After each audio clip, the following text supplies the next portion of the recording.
Young workers leaders in Uganda have decried over the rampant abuse of their labor rights by employers.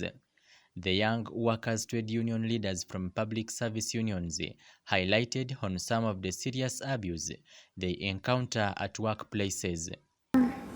As pertaining young workers' rights at workplaces, it's true many young people are being abused at different levels at their workplaces.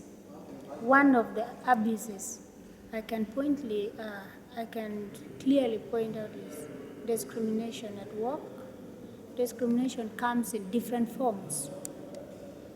Sometimes because you're union leaders, that is one reason to be discriminated. That means you do not or may not be able to benefit from any good things in the institution, like promotions, elevations, other opportunities, because you're an active member of the union. Most of young people are being victimized because of their voices that are always heard in union activities. And for that reason, they side away in the name of protecting their jobs. And that means the voices of the voiceless won't be raised. More abuses that we may know that are actually local to our institutions. I can say that sexual abuses. A young person or a young lady like me, in case I want to go to the next level, a person in high position would demand for an offer. Give me so I can take you where you want to be. I think that is a serious abuse. You may find that you have the same qualifications with another person, maybe you joined at the same time. You actually acquire the same qualifications, academic qualifications, and maybe even in your appraisal forms you have been performing well. But one person is promoted and another person is not promoted, and there is no reason to that. You didn't do interviews, but it just happened. How is that supposed to be? People tend to hide somewhere in that capacity of graduate training. They don't want to recruit, but they continue using officers to do work in the capacity of what of graduate trainees. And then somebody sits there like for 7 years is a graduate trainee. And to make matters worse, that person is being given an office to act as the officer in charge, when the actor says he's not a permanent employee of the organization. You are appointed as a head teacher.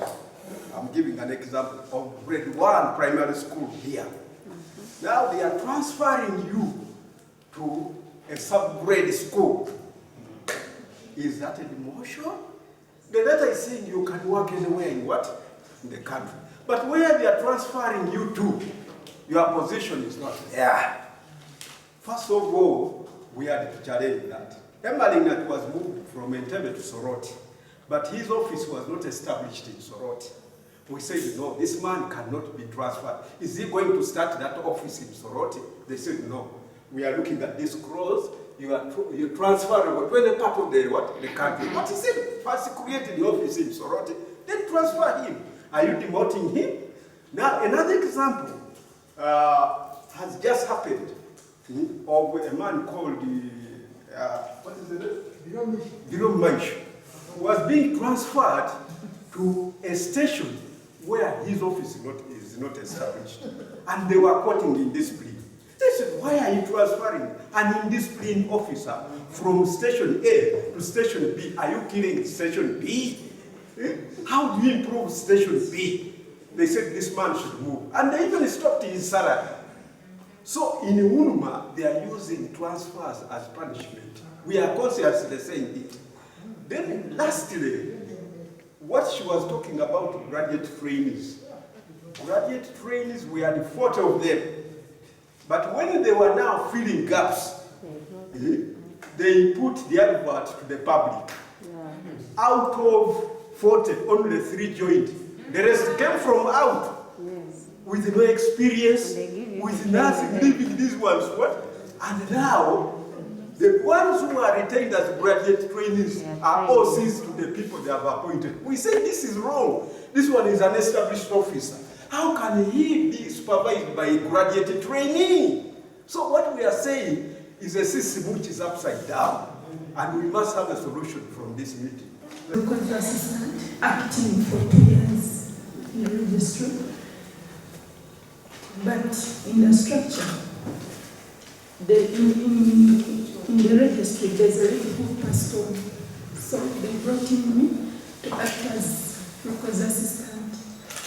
Of course, I was acting, hoping I'll be retained for the 2 years, and our law says you act for 6 months, as you say.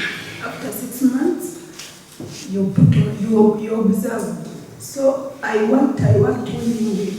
Everyone was appreciating my work. So time came, they had to advertise externally for that post. And this is the organization I worked for 10 years plus. So when they advertised externally, I went and I did interviews with the external people outsiders. But before I did the interview, I went and complained, not in a bad way, from our bosses. Why is it that you advertise the thing externally and yet somebody is that you want one person? Like now you see the thing when you advertise externally, there's no one can do it. I was called, I went and I did the interview. The results came back, they told me you failed. I cried because the time I've wasted. For the 10 years you're working for the same organization, and this is the time you're expecting something. Everyone is appreciating this girl is so hardworking, she's good, she has made our registry ABCD. So when they told me to face, I kept quiet. I wanted to ask the HR. I could follow the protocol. What next for me? Because I have papers. And still, yes, I have papers, I'm still pursuing upgrading the same field. You told me you wait, because when they give you a letter, they say, until a substantive staff comes in. Even if you worked for 10 years, you're still waiting for that person to come. You know? Public Service International has condoned the act of labor rights abuse by employers. Public Service International Sub-Regional Secretary for English-speaking Africa, Dr. Evelyn Akechi, urged trade unions to raise up to the challenge and fight the vice. That injustice cannot be allowed to go scot-free. Seriously, otherwise you've lost some meaning as trade union. There's no justification that the institutions of government exploit the workers. And you should not accept that. That is injustice. My studies, let that person write. Copy in the union. And by the way, the union should actually respond. As it has come to attention, 1, 2, 3, 4, even in the human resource manual and public service, it is not acceptable.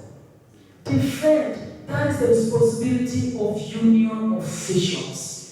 The young trade union leaders are now calling for immediate interventions to curb down the rampant violation of their labor rights, as Sister Lamunu Alice Obote, the titular Young Workers English-Speaking Africa, explains. As young workers and as trade unions, we are still and have been advocating for ratification of C-190 to fight against harassment at workplace. And I think that is where still our struggle continues. We will still continue to advocate for that convention to be ratified so that we secure the position of young people.